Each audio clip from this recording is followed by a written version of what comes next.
1400 বছরের ইসলামিক ঘটনা, হুদাইবিয়ার সন্ধি, ধৈর্যের বিজয়। ইতিহাসের পাতা উল্টালে আমরা এমন এক ঘটনার দেখা পাই যা বাহ্যিকভাবে মনে হয়েছিল মুসলমানদের পরাজয়, কিন্তু বাস্তবে সেটাই ছিল ইসলামের সবচেয়ে বড় বিজয়গুলোর একটি।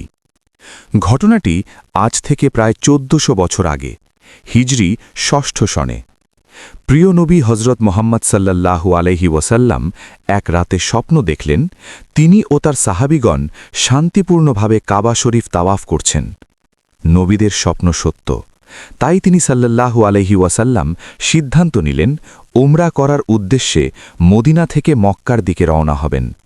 প্রায় 1400 সাহাবী নিয়ে কোনো যুদ্ধের প্রস্তুতি ছাড়াই শুধুমাত্র ইহরাম বেঁধে তারা চললেন।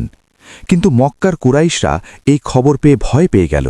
তারা ভাবল মুসলমানরা বুঝি যুদ্ধ করতে এসেছে।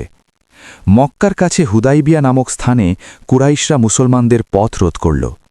দীর্ঘ আলোচনা, বার্তা আদান প্রদান শেষে একটি চুক্তি লেখা হল, যা ইতিহাসে পরিচিত হুদাইবিয়ার সন্ধি। সন্ধির শর্তগুলো শুনে অনেক সাহাবীর হৃদয় ভেঙে গেল। এবছর মুসলমানরা ওমরা করতে পারবে না। পরের বছর এসে মাত্র 3 দিন অবস্থান করতে পারবে। মক্কার কেউ মদিনায় পালিয়ে গেলে তাকে ফেরত দিতে হবে, কিন্তু মদিনার কেউ মক্কায় চলে গেলে তাকে ফেরত আনা হবে না। হযরত উমর রাদিয়াল্লাহু পর্যন্ত আবেগে বলে উঠলেন, আমরা কি সত্যের উপর নেই? কিন্তু রসূল সাল্লাল্লাহু আলাইহি ওয়াসাল্লাম ছিলেন শান্ত, স্থির, আল্লাহর উপর পূর্ণ ভরসায় অবিচল। তিনি জানতেন আল্লাহর পরিকল্পনা মানুষের চোখে সব সময় ধরা পড়ে না। চুক্তি সম্পন্ন হল। মুসলমানরা কষ্টভরা হৃদয় নিয়ে মদিনায় ফিরে এলেন। অনেকেই ভাবলেন এ কি হল, কিন্তু কিছুদিনের মধ্যেই সত্য প্রকাশ পেল। এই সন্ধির ফলে যুদ্ধ বন্ধ হল, মানুষ নির্ভয়ে ইসলামের কথা শুনতে শুরু করল। মাত্র 2 বছরের মধ্যে যত মানুষ ইসলাম গ্রহণ করল তা আগের সব বছরের চেয়ে বেশি। এমনকি কুরআনে এই সন্ধিকে আল্লাহ ঘোষণা করলেন, নিশ্চয়ই আমি তোমাকে এক সুস্পষ্ট বিজয় দান করেছি। সূরা আল ফাত।